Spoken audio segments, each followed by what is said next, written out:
Hello aspirants, welcome back to Metis IAS NCERT program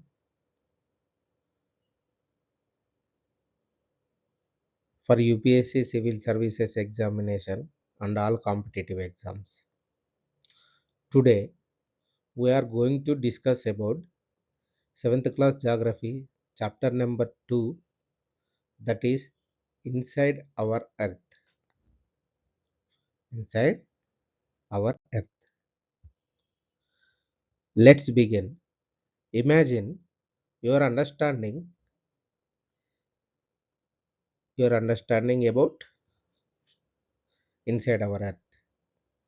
So imagine, let's imagine you are standing on the ground, feeling its firmness beneath your feet. It feels stable, silent, and unmoving. But beneath that surface, deep inside, the earth is alive. Earth is alive. Slow currents of heat, shifting layers, immense pressures, constantly shaping our planet. Constantly shaping our planet. Geography begins when we ask what lies beneath. What lies beneath. Today we travel into the interior of the earth calmly and step by step.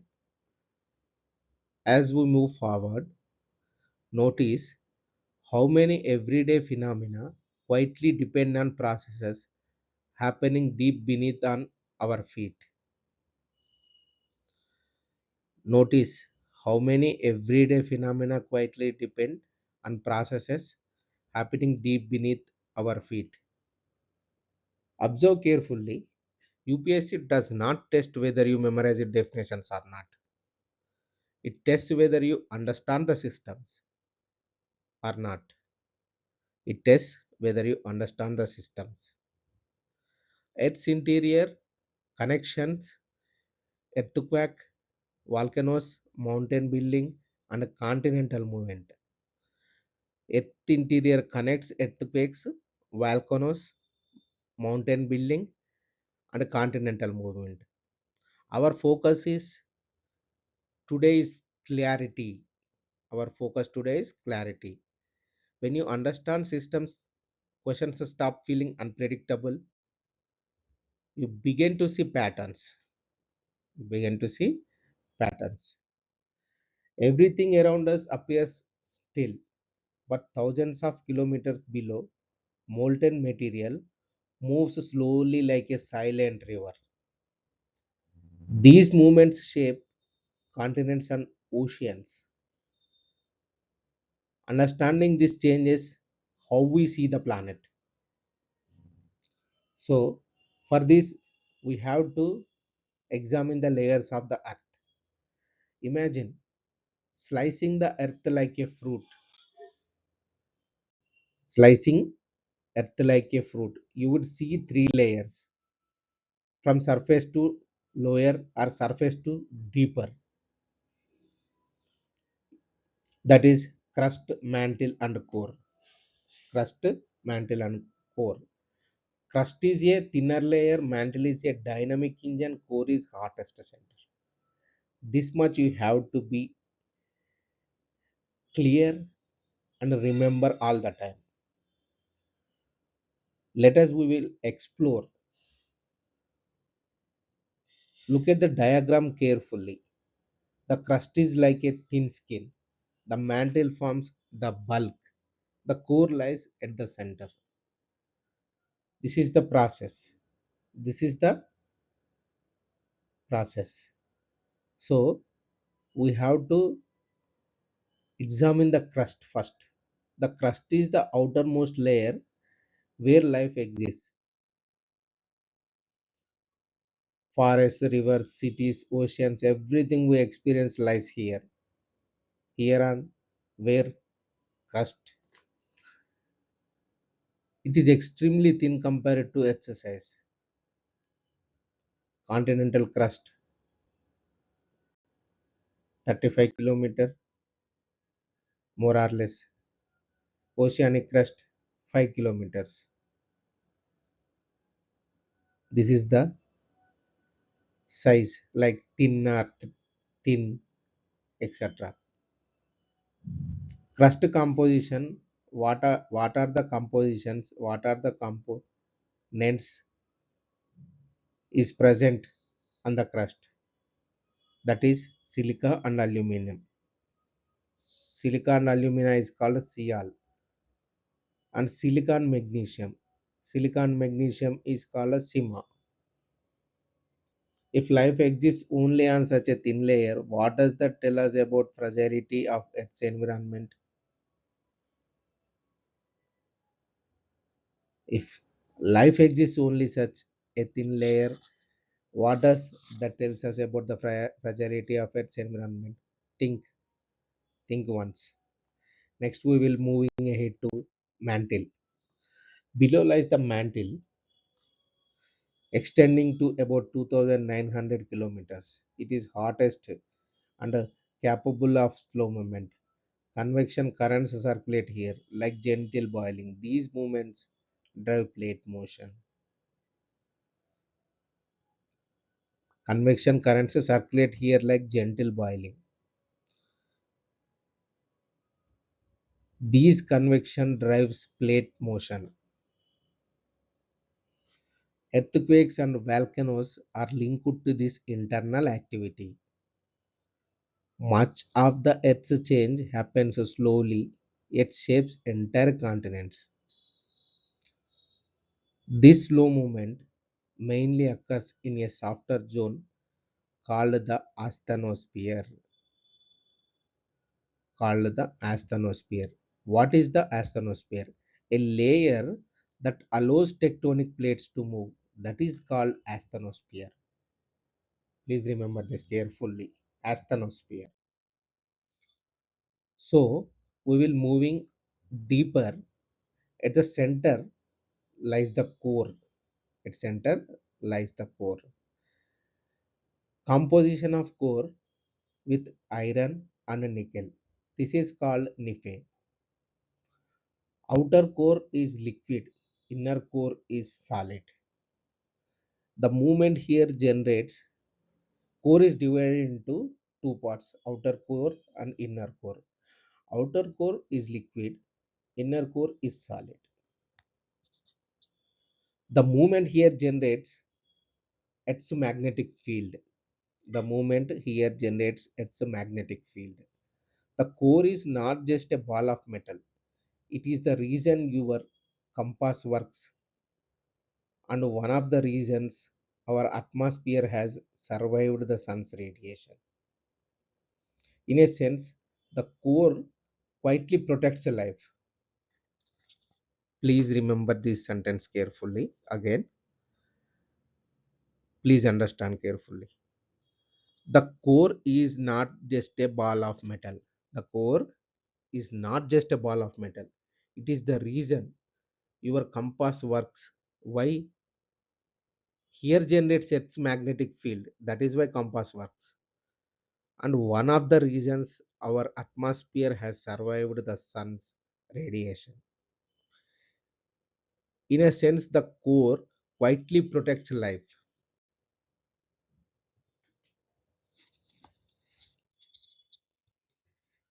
Crust is thin, mantle thick, core is hottest. This is the memory luck you have to remember all the time for UPSC Civil Services examination. We will moving ahead. Rocks. In this concept, in this topic, we have to learn rocks overview. What are the types of rocks, etc., etc. For example, look at a rock. It seems lifeless, but it carries history, that is heat, pressure, and time. Three types of rocks are exist. When you see a rock, you can ask what history does it record. What are the three types of rocks? One is igneous rocks, second one sedimentary rocks, and the third one is metamorphic rocks. This is the classification. So we will go deeper. First one is igneous rocks. How igneous rocks are formed? Formed when magma cools. When magma cools, what will happen? Igneous rocks will form. Magma is the hidden fire beneath the surface. When it emerges, it becomes lava, the revealed fire. Magma is the hidden fire, lava is the revealed fire.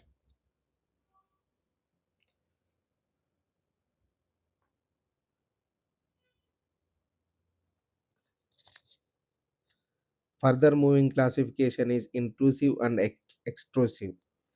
Intrusive example granite, extrusive example basalt. Extrusive example Deccan basalt. This is the formation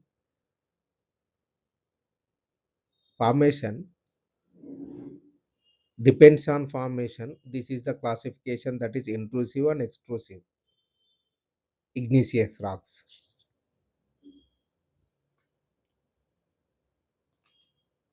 Next, sedimentary rocks.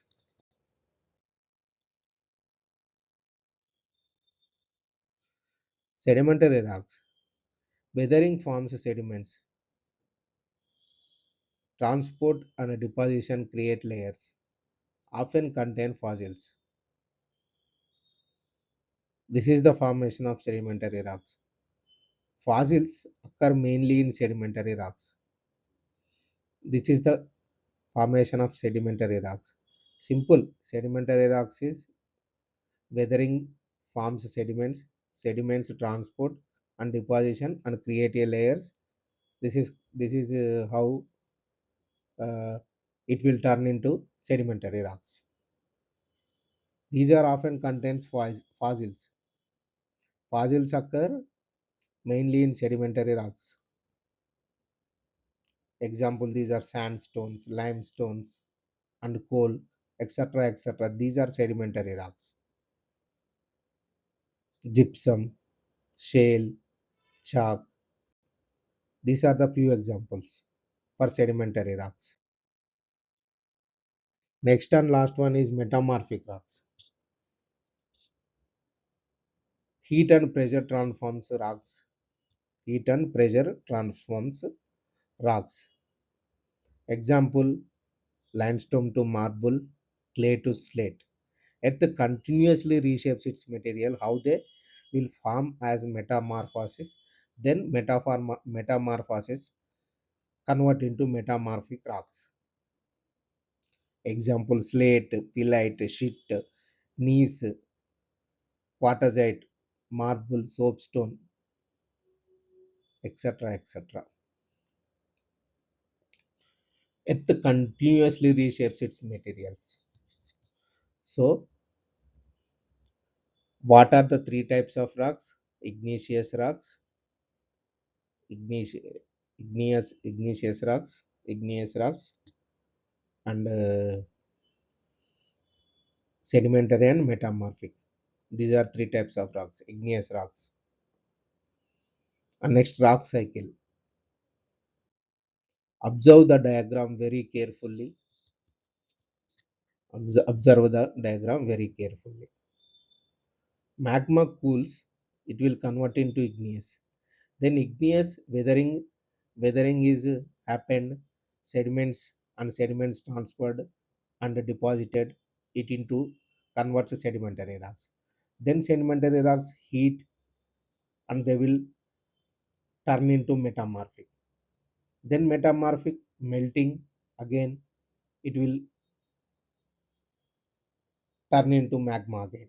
This is the cycle. This is the rock cycle. For example, we will take one igneous rock. Then weathering and erosion is happened.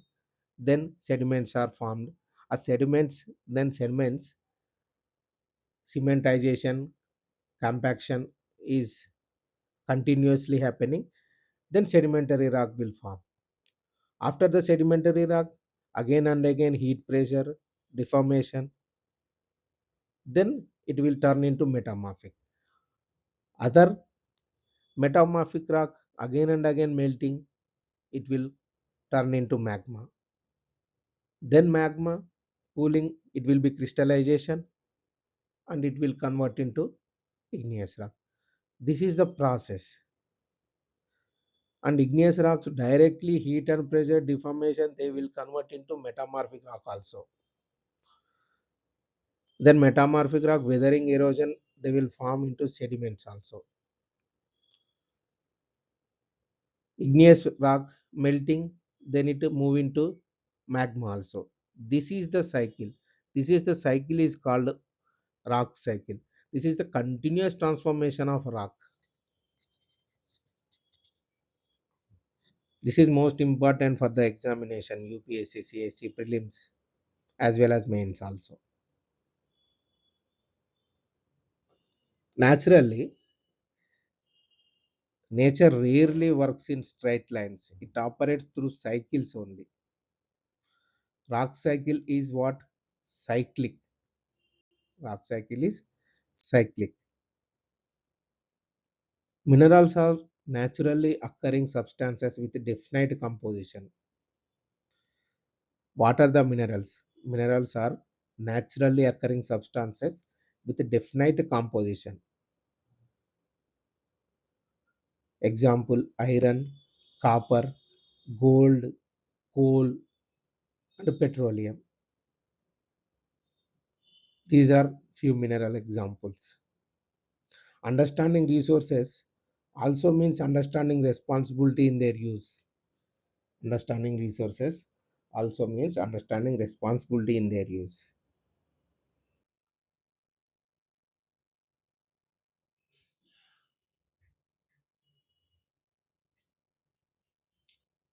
We have to remember few UPSC trap alerts like crust is thinnest, basalt is extrusive, fossils are sedimentary.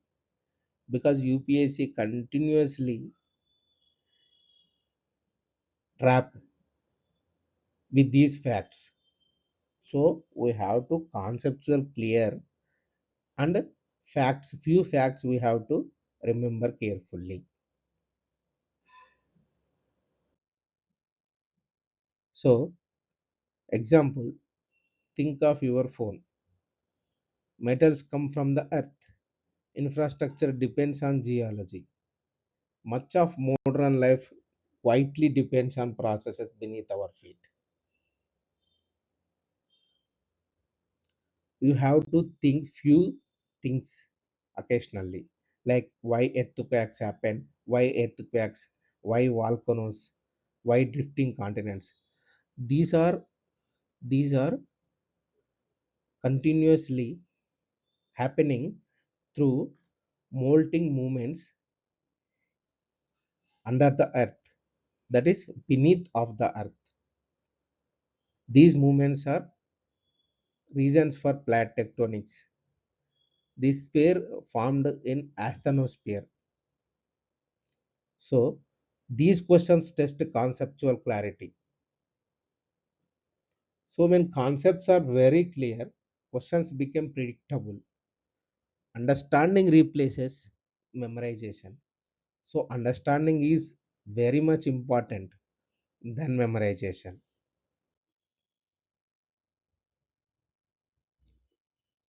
Earth is layered. Internal heat drives change. Three rocks types. Rock cycle is continuous and cyclic. Minerals are essential. If these ideas are clear, many questions become easier because this chapter is entirely depending on 3 to 4 concepts like layers of the earth, types of the rocks, rock cycle, and importance of minerals. So we have to clear about these ideas So many questions become easier. So it appears stable, it constantly evolving. Understanding this builds a strong foundation. Geography is not only about places, it is about understanding process that sustain our world. Clarity builds confidence. Let's continue building step by step. Thank you.